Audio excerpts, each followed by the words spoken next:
This segment of Packard Pokesat was made possible by patrons of the show and viewers like you.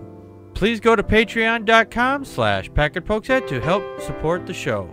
Thank you.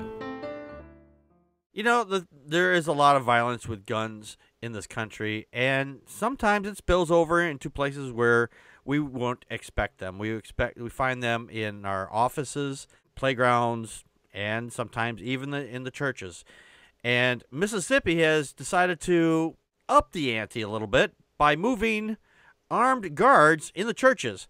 And the thing here is that they don't just want to have armed guards in there. They want to have a Special Protection Act, which basically says that if a security guard designated by the church has to kill somebody because of whatever reason, they get a free pass. They no charges on them whatsoever. The bill's supporters said the measure could supposedly help prevent attacks similar to the one that happened in 2015 in Charleston, South Carolina. That left 9 members dead. Now, I've been doing some research on this. On average, per year, it's about 52 shootings per year. So that's about 1 a week. Now, compare that to office violence, which is in the millions every year.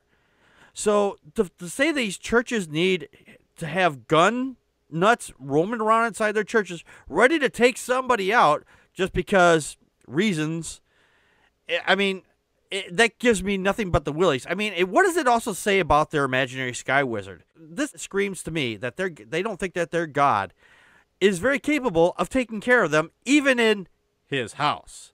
Connie, your thoughts? Yeah, I don't know. There's so many ways that I'm thinking about this. What's next? Metal detectors? Is that what they really want? No. Yeah. They're asking, that's not what they're asking for. They're asking for the ability to arm themselves. And what I found was really interesting is that in Mississippi, Mississippi has some of the worst records, for gun violence per capita. And the only thing that really was standing in the way of them, like, just out and out murdering each other, I guess, was, concealed carry permits. It's just crazy. And what I found interesting too was the senators from Mississippi, and maybe this isn't, I'm not trying to say it's a race thing, but nearly every senator who was saying that we don't need this law was black. Right. And they're trying to say, guess what? What did Jesus say about, they were talking about Peter. There was a senator who actually got up and he had a sword, and he talked about the disciple who cut off an ear of a guard. Yeah.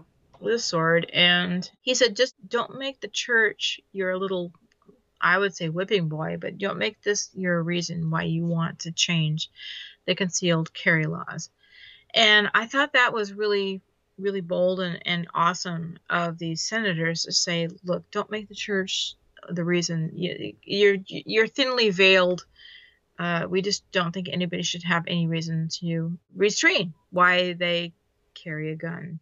But I loved how I say love with air quotes. Yeah. The NRA praised the legislature for defying the gun control activists. And the fact is this law, is one of the very few restrictions in Mississippi. A felon can actually apply to get a gun. Yep. And I don't think that our legal system is perfect, but at the same time, it's like, really? Yeah, we had some interesting comments from the chat room, and they hit right on the spot here. Godless Jesus said Jesus wanted you to turn the other cheek so you can get better aim with your AK-47. And the real Paul Marshall, thank you everybody for their comments. It says crossfire in the church. Why is that a good idea? And yeah, I have the same question. How do we know just because the church says, well, this guy has a shoot is okay for this, all right, here's what it breaks down to. The person who's carrying the gun has to take a course unless they are a past military personnel or whatever. So if they've had experience teaching or dealing with guns, they can teach somebody else in the church to handle a gun. I could just see this going horribly wrong. Somebody comes up and, well, they're going to, let's just say I go to a church and I say, because I'm me, and I start say, hey, why about this? Why not about this? And someone says, you know what? Take them out, boys. Choom. They all they have to do is just get everybody to say justified shooting. How often are the cops said that they take somebody out? Somebody's not even fucking armed, and the cops get away with it. And these people want to be able to get away with justifiable homicide in their place of worship because whatever reason. Yeah. Well, and again, it's trying to victimize themselves is what it feels like. Yeah. I can't even imagine why churches should need to arm themselves, and especially since it appears to be more of a race issue. Yeah. at this point. God, this is so stupid.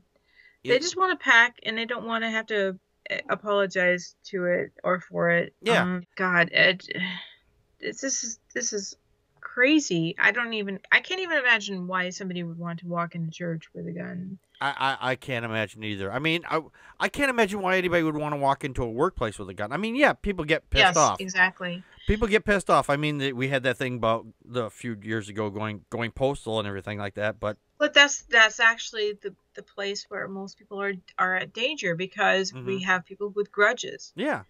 Because, I mean, okay. Because the boss is a real dick or whatever, and they felt slighted. But you know what? They usually, because they got fired or whatever, or they're being harassed at work, and those instances take place. Connie and I were kind of joking about this at the staff meeting there, about the pastor diddling their kid possibly, or the pastor diddling somebody's wife. Exactly. Yeah, I think that's actually more the reason that somebody would bring a gun into church.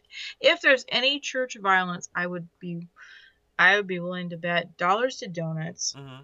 And I don't like donuts that much, but that it actually has more to do with the fact that the pastor is having an affair with somebody's wife. Yeah. It has nothing to do with Jesus. It has nothing to do with religion. It has everything to do with the primal instincts that we all experience. Well, there was that one incident that happened here in my state down in Milwaukee where the Sikh temple was hit by a guy who was part of the KKK, or he was just some kind of racist bullshit, because the GOP has got everybody in the fucking tizzy over people from another country, Muslims or whatever. Trump, yeah. And this guy went over there and he shot some Sikh followers. Yeah. I don't know if that was religiously motivated, but it certainly was bigot. It was a bigot hate speech version of hate speech, just with bullets. So yeah. Awesome. Thank you, Mississippi. Yeah, thank you, Mississippi, for being stupid and wanting to put a gun in your church and then say nobody should take responsibility if they shoot somebody. That's brilliant. That's really brilliant. Thank you so much. Yeah. One last comment here from the chat room. Godless Geezer, packing heat makes the difference between having revenge fantasy and making the evening news. Oh yeah, you can have all the revenge fantasies you want. You can have all the murder spree fantasies you want, as long as you don't act on them. Hey, hell ball, Famous and infamous. Yes. Yes.